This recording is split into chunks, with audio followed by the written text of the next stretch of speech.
Hello, welcome to Model Kit Stuff and welcome to the second time I've recorded Table Talk today.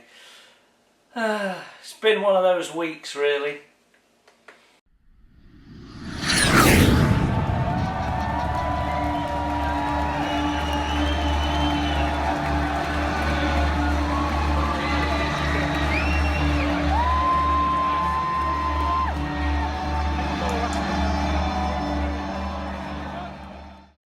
Hello, welcome to Table Talk everybody. My name is Jason and if you're one of my new subscribers, a huge welcome to you.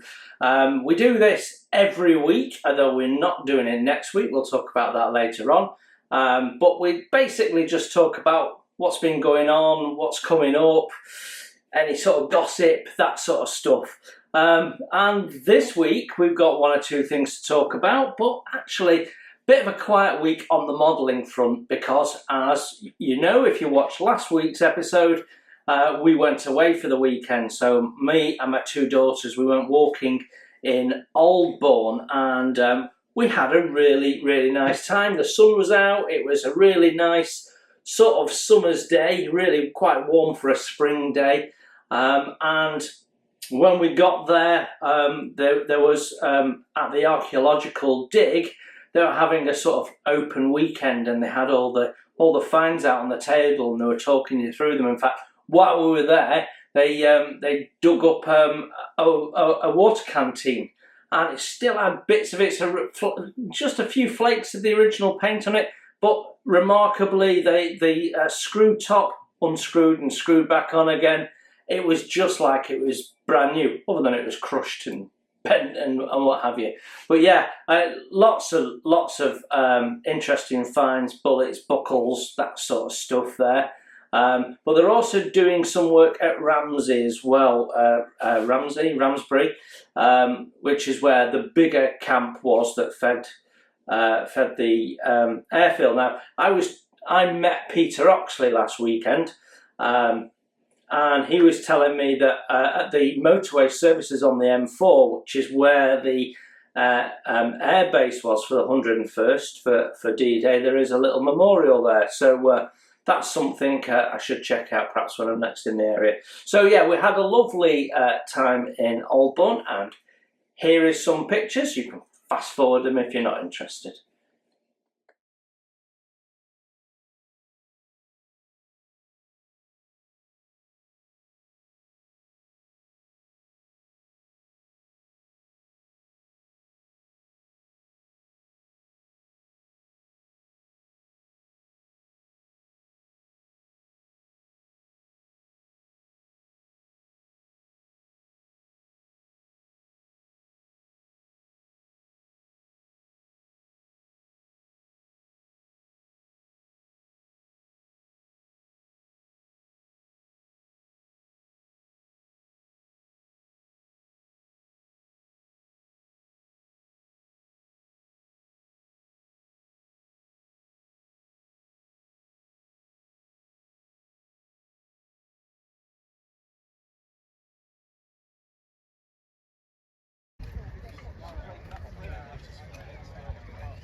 Right then, let's get on with the show proper. So yes, I met Peter Oxley and basically I drove down to Aldbourn, and on the way rendezvoused with Peter and lent him my Flower Class Corvette, and then when I came back up the next day, we rendezvoused again, and he gave it me back. So in that time, he recorded that really interesting video. If you didn't see it, it went out last Monday at 7:45 it was, because it was about an hour and 15 minutes. So yeah, if you didn't see it, go and see it, because it was quite a lot of fun. Peter's not really a ship enthusiast, but he's a Matchbox enthusiast, and it was almost like you've not completed going through Matchbox if you haven't done the Corvette. So I wanted to make sure I had it, and it's proved to be a popular video. It's had lots of views, lots of likes, and actually it's a kit that there's a lot of interest in. 4 people have said to me that they've got the kit, and if I was to build it, they would build along. So poor old Peter was like, oh no, you're killing angels. But you know what? For me, model kits are there to be built. And who says that they're all originals? There's a lot of Revell re-releases out there. So probably more of those now than there is Matchbox ones, to be honest. But it's all the same kit. It's identical kit. I think they made some changes to the decals. They will have no doubt made a change to the instructions. But yeah, there you go. So that was my weekend. So what else happened last week? Well, we started the week on what I was expecting to be a video that would get a lot of comments, and it did. Contact glue. It's a great product. I've used the product for many years, but I keep having these problems with the bottle. And it's interesting that the other brand doesn't come with a cap for the needle, and I've never had clogging issues. So don't know, but that's what I've moved to. And yeah, a lot of people were actually saying that, yeah, it is frustrating and that have the same problems. So yeah, someone suggested shortening the thread. So yeah, I guess you could do that. Just take a couple of millimeters off, something like that, maybe. Don't know. Anyway, that was Monday. Then on Tuesday we had Endeavour Part 14, which was focused on reworking the stand so it can be used as a display stand. Which, if you know, I've very much done that series of videos as in new to wooden model building, and possibly a youngster as well. So you ain't going to have the experience or the ability possibly even to go out and get the materials you need to build a stand. So using the one that's provided as a build stand is a great way of getting the most out of what you got in the kit. So I think that was quite an important episode.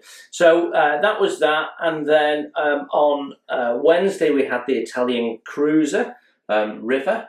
Yeah, quite a nice little kit, a bit rough around the edges, and you know, the usual trumpeter offering with nice detail and well thought through parts, a hull that's a little underwhelming, and paint instructions you should ignore. So typical trumpeter kit really.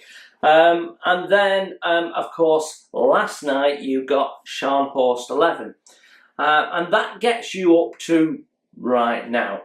So I don't have anything really to show you on the model front other than my B17, which now has wings on, tail on, and yeah, looking pretty good. I've got some filling to do. Yeah, got some gaps. I tried really hard to get the gaps to close up, but once I put the bull turret in, I started having some real problems. So I don't know whether it was me or what, but on a few of the images that we saw on the halfway point photos, my gaps are in the same place as all of yours. So yeah, and I spent a lot of time trying to reduce that gap, and I still have one, so a bit annoying really. But there you go, B17. I need to motor on with that to get that done in time, 1st of July. But we will get there. So my next stage on the B17 is to put all the parts together on the actual main aircraft. So ignore the engines, ignore the landing gear, so we can get primed and what have you. And the reason that we want to do that is because priming and painting of the B17 will allow me to record more airbrushing for complete beginners. So yeah, that's where we are with the B17, which is what I've done in the week really since last weekend, because I did nothing at the weekend. So that's put me a little bit behind. Now I always plan to try and do some editing when I'm in a hotel, but the internet is so poor that it was taking so long to do anything that effectively didn't get anything done. So last weekend was loads of fun, and we really needed the break, and we felt lucky with the weather. So all in all, good. But my next couple of weeks are starting to get very, very busy. So I'm actually taking my foot off the gas on the modelling. I'm not going to stop doing modelling. It's a great way to relax, and I need a lot of that at the minute. Work is extremely busy, and that's starting to seep into non-work life, which I'm not happy about. It's bothering me, but I'm struggling to contain it in. So I'm taking my pressure off me in other areas wherever I can, and at the same time I've got a lot coming up, because we're about to go on holiday and we're about to have the living room decorated. So yeah, it just feels like I'm on the go constantly at the minute. So next week I'm not exactly sure what's going to happen, so let's just talk about the next 2 weeks. Monday, that's in the bag, videos loaded up, airbrushing part 3, and we talk about setting up your airbrush, lubricating your airbrush, and how to clean your airbrush. So how to do a colour change clean and how to do a main strip clean. And we do that with paint and show you properly, rather than just talking through it, which we have done in a previous video. But some of these topics, I want them to overlap to sort of hammer it home. I'm doing them in a logical order, so that by the time you get to the next video, you're an old hand almost at what we were doing in the last video.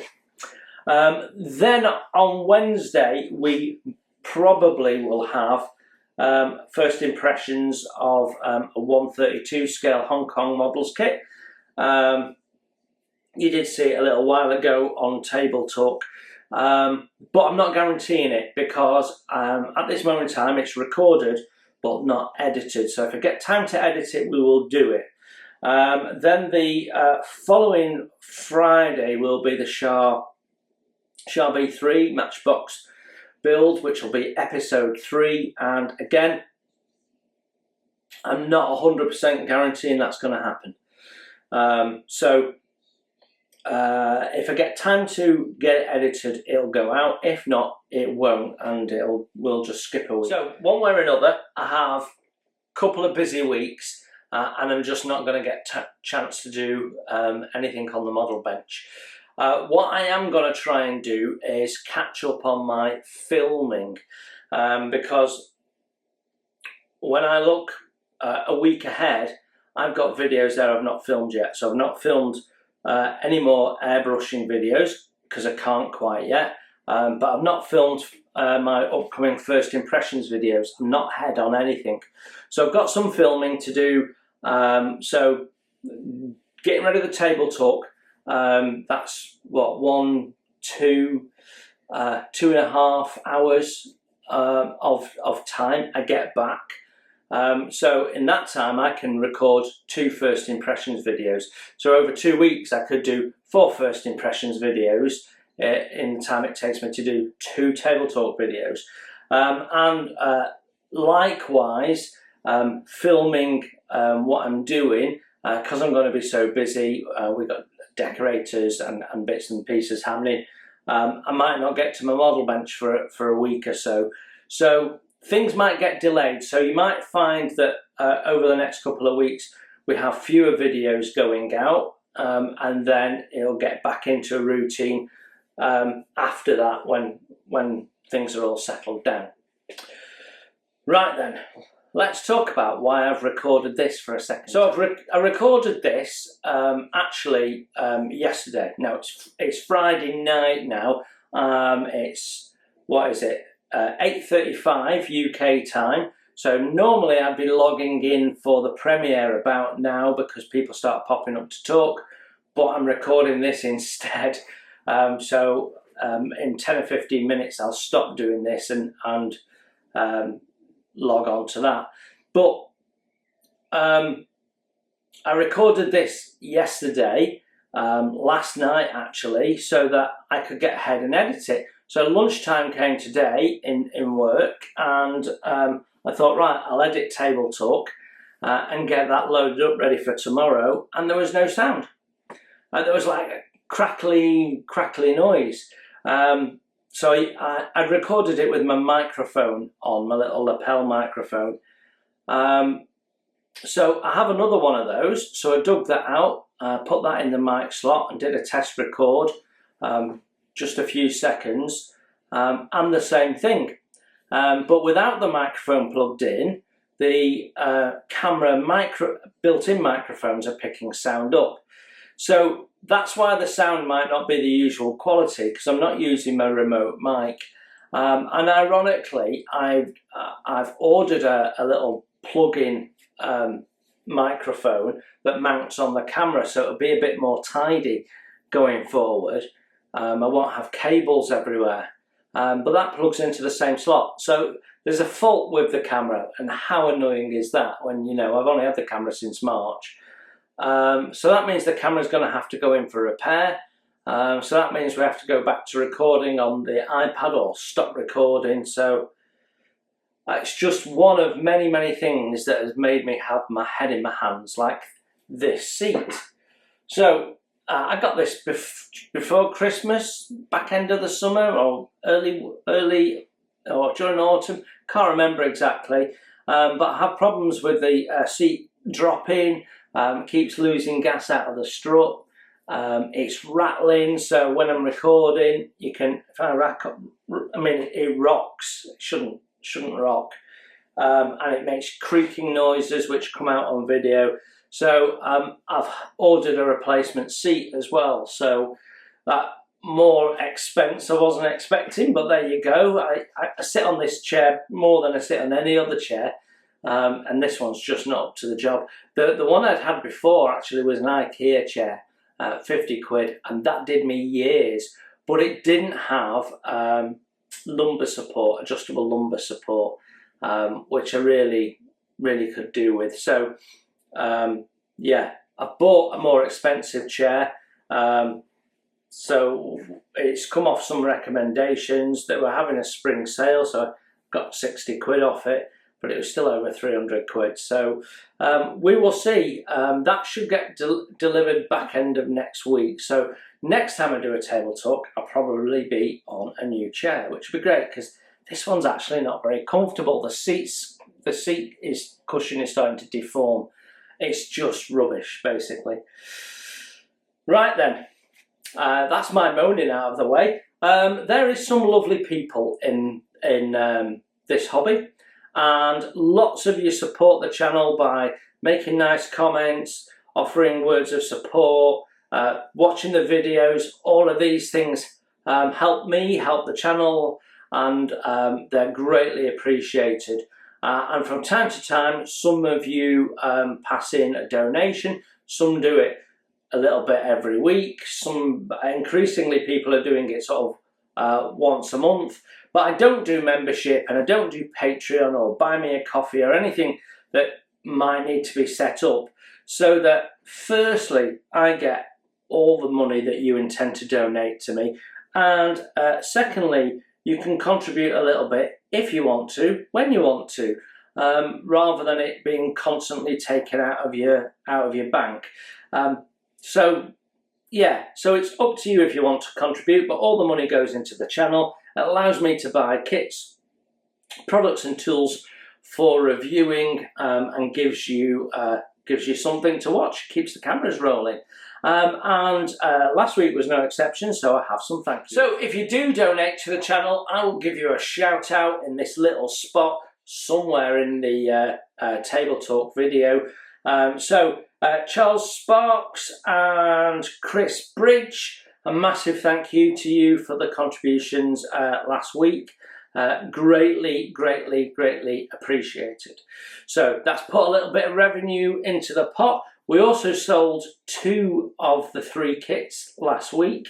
And actually I managed to sell one of the kits from the week before as well. So we've had some money come in the pot there. Although what I learnt when I sent the last parcel off from the first week of the sales is that when the post office put all their prices up in April, they also changed some of their conditions.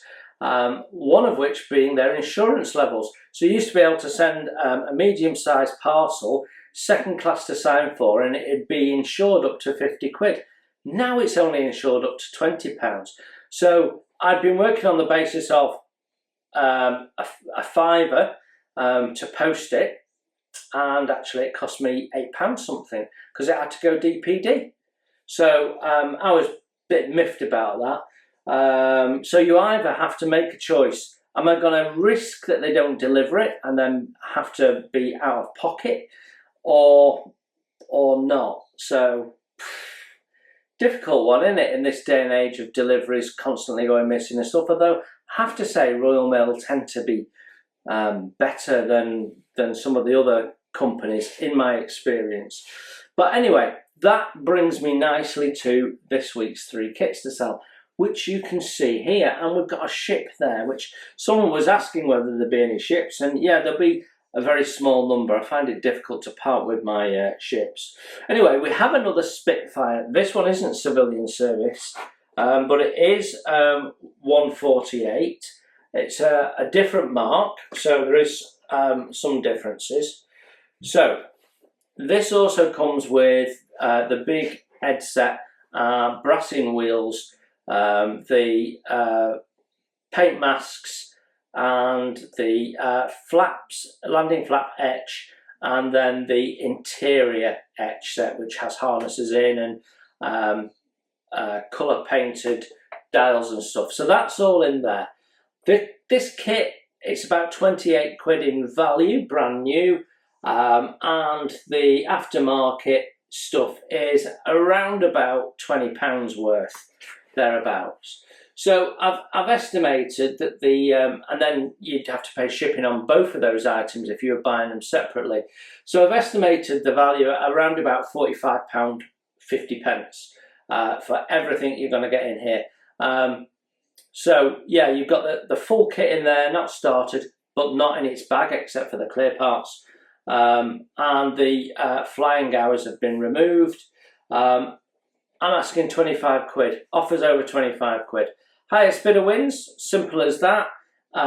So far, all the kits that I've sold have gone for more than my asking price, which is really nice. People are making nice comments about putting a donation into the channel as well. But you don't have to do that.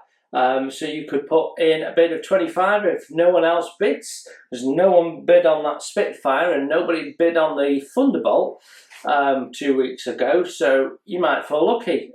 So if I make £25, meet £25, it's yours, and that includes the posting. So effectively you get in the kit at about a third of the price, and the big headset at about half of the price.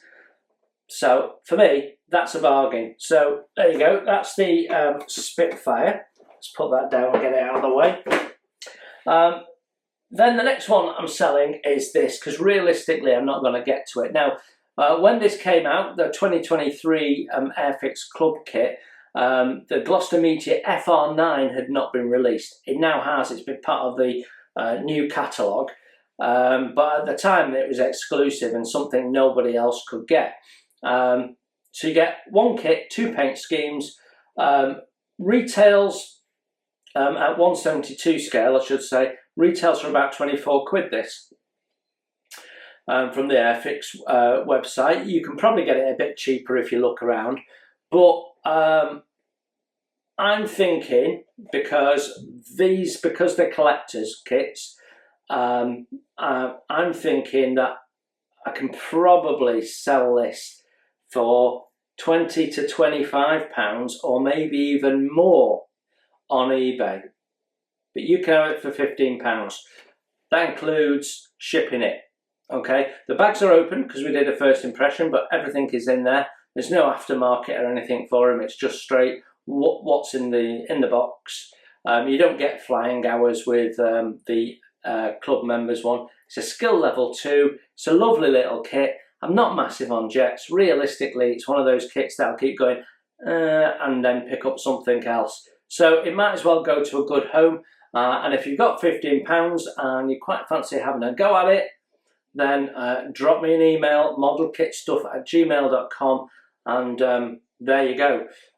Put your bid in, highest bidder wins. So that's that one. And then finally, we have this, which trumpeters call HMS Type 23 Frigate Westminster, and what everyone else would call HMS Westminster, which is a Type 23 frigate. 1/350 scale, quite a small ship for 1/350 as they go. It's not like a big battleship, probably about half the size of a Bismarck, if you like, but it is Royal Navy, state of the art, almost, and yeah, quite a nice little kit actually. Comes with photo etch again, and a helicopter. Again, this is just solely what's in the box. There's nothing else chucked in there. It's one solid hull. When I say solid, I mean one piece, and it's quite a nice little kit. And if you saw my build of the Daring class destroyer, it's the same colours as that, so it'll look really quite nice. This retails for around about £40 to £50, depending on where you shop and how lucky you are. And I'm going to ask you for, what did I say, £25 including shipping. So you're getting it at half price, maybe 2/5 price. And yeah, I think again that's a bargain. Trying to cut you a deal, I'm trying to put some money in. So if I get my asking price on all of these, I do actually make a loss, but I am putting money back in and I am creating space in the attic. So you know, there's positives. I could put it on eBay and wait for someone to spend the 40 quid on it that it's actually worth.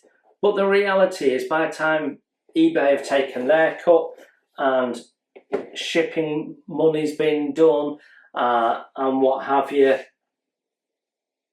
I'm probably not far off what I'm asking for here. So you guys are getting first shout. If it doesn't sell at some point, I'll put it on eBay, I guess. But there you go. It's a nice little kit actually, with all the little modern weaponry, and it does have photo etch railings. What I would say though is the radomes need to be a sort of soft green colour, not the grey colour that it says in the instructions. Anyway, they're depicted right on the front of the box, interestingly. So there you have it. That's the 3 kits that we're selling. Send me an email, modelkitstuff@gmail.com.